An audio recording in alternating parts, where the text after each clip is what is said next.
Hi, I'm Mark Olives, and today I'd like to talk about tendonitis. Tendonitis is very common, and a lot of people have it, but a lot of people really don't know exactly what they've got.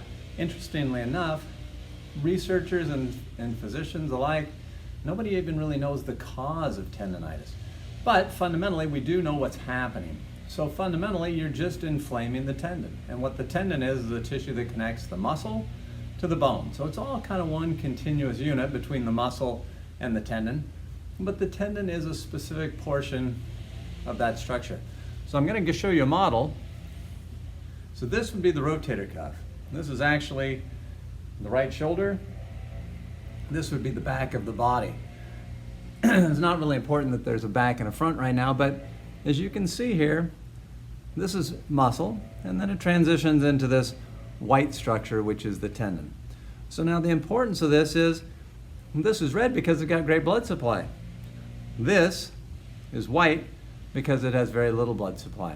So this tissue, when it's injured, it doesn't heal very quickly because it doesn't have the nutrient supply that the muscle has.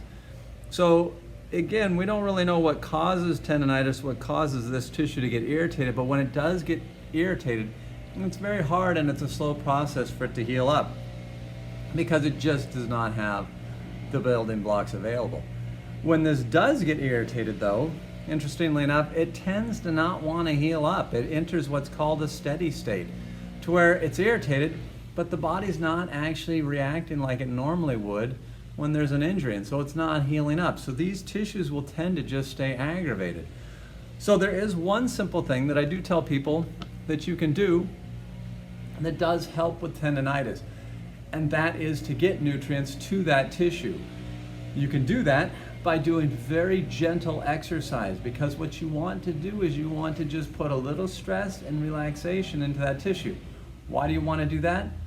Because the way that the tendon gets nutrition, because it doesn't have good blood supply, is it gets it from fluid that's surrounding that tissue. So the tendon is very hydrophilic. It loves fluid. It's like a dry sponge, so it will pull fluid into it.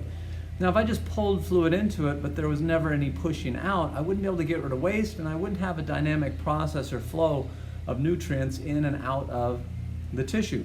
So what I need to do is I need to contract the muscle, which is going to put tension on the tendon. That's going to be like squeezing or wringing out a sponge.